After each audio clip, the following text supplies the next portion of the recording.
What's up, guys on YouTube? This is DragonMoX3 here, and today we're reviewing the Sony headphones MDR ZX-310AP, and these are in blue.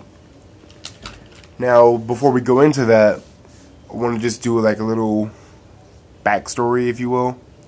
Alright, so I first came across the ZX-310s back in April at Target.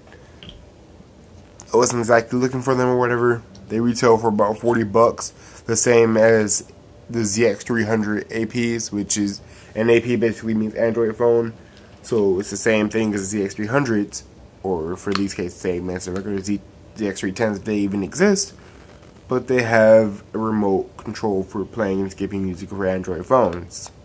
And for iPhone users, they have the IP, which is retail $10 more than these, which are retail for 40 bucks.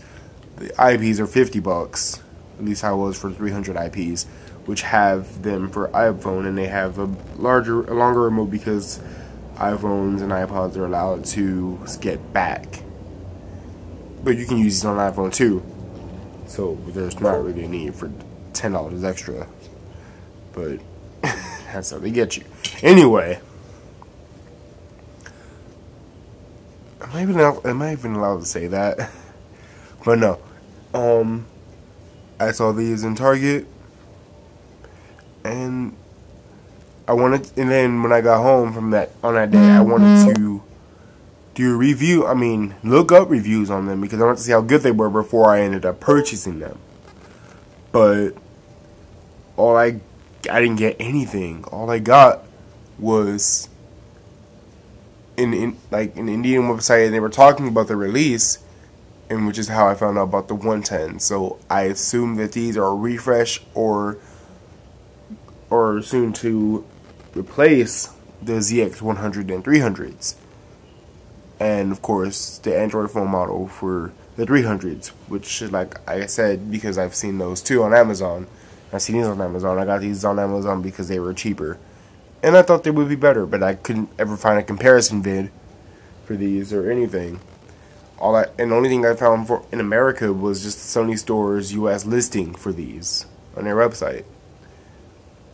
I couldn't even find a YouTube review. Found only two, and one was by a Japanese guy who was a little kid, and he described them pretty well, I would say. And this, I believe he was Indian. I think the username was Kumar something. I'll link the video in the description when I find it, because it's probably still in my related video section of the unboxing of these that I did.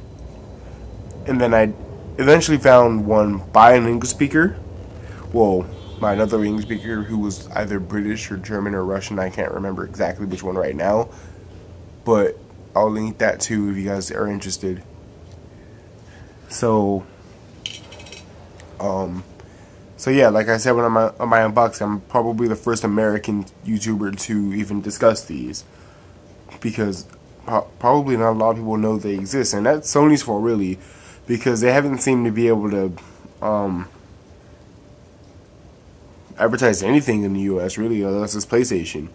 For example, the Z2 phone and tablet, both were not really marketed that much here.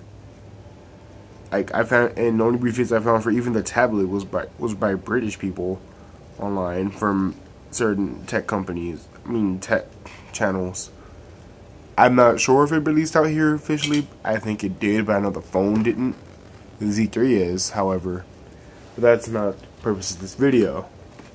Now, these are slightly different than the 300s, even though they look the same, like the little shiny metallic feel that the 300s have.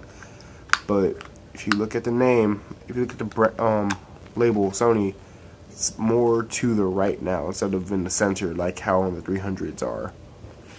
And of course they fold differently. So if you put them on your neck and stretch them out, you might get uncomfortable because these are like right on your neck. You can't swivel them in or out. And another thing, the cord is a lot thinner, so it feels longer and looks better. So you still have your gold-plated L-shaped cord, right-angle cord,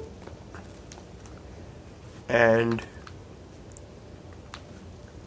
the remote control APs to skip and pause your music. And now to the important stuff that you guys care about. Sound quality. As you all know, Sony has very great reputation in the music industry, and these, you know, they're $40 retail. I got them for like 20 something on Amazon. These deliver. These fucking deliver. The sound, your highs are there, your mids are there, your bass is there, and even if you're not an audiophile, you can still pick these up.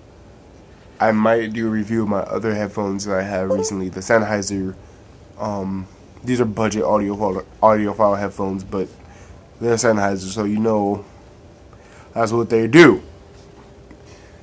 The HD2022s, I'll probably do a review on that too. Even though there's a lot of coverage on those, that it doesn't hurt. So, like, these don't necessarily sound the same as my Sennheisers, but of course it's Sony. Like, you don't have the muddy. It doesn't sound muddy like Beats. It's a perfectly balanced sound, and I think, and what I've noticed from using these compared to the ZX-300s, the ZX-300s, some people compare them and say they sound like the Beats Solo HDs, and then they have that little extra bassy punch. These kind of have it, but it's not as prevalent as, and that's not a bad thing. It sounds, it has the bass there, but it's balanced though.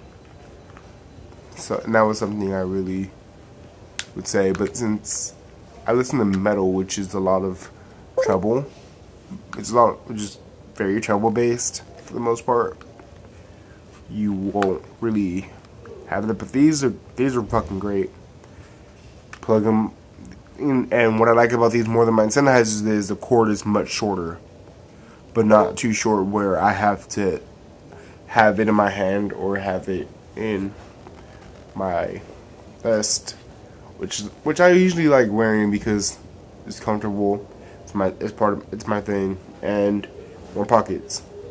So if I do, because I do have some short headphones that I wear on a daily basis, and they may be too short to put them in my pocket because I'm, as you know, I probably mentioned in my other videos, I'm like 6'2". So certain cords, if they're over a meter, I'm usually fine with them. But if they're not, then yeah. But noise cancellation, they're pretty good for headphones that aren't even made to do that. So I would say that's a cool little quirk right there. Yeah, I'm pretty sure I'm probably going to do a review on the Sennheisers because I want to do a compare and contrast video with these two. But yeah, these are a step up from what you're used to if you like listen to Skull Candies. Beats, I haven't tested the new models of Beats that came out after Apple bought them, so I can't really say anything about those yet. But comparing them to the Beats Solo HDs, because I don't really do studios, because most over-ear headphones are just clunky. Like, I would say these sound better because they're not bassy, but then because I do some things with music, I tend to not have a bias toward bass. I'm not necessarily a bass head, but I'm not necessarily an audiophile either, but I do have audiophilic tendencies, so there is that. But these are good if you're just a dude that's listening to music. I wouldn't say that you should use these to produce music if you're for studio headphones, because like these don't offer good noise isolation, and Sony has a model for those too, the MDR V6. But if you're just a casual music listener who wants balanced sound, but it's not necessarily an audiophile, even though I'm pretty sure audiophiles can enjoy these too. Just go pick them up on Amazon. They're about 20 bucks, 20, 30 bucks, and they're pretty good. The soundstage is fine. Everything about these are fine. Except for, like I said, you might want to invest in the case if you don't use one, because if you hang them around your neck, you can't turn them. But I would give these about a 9.25 out of 10. Gets an A from me. I love them. I'm Dragon Mode X3 signing off.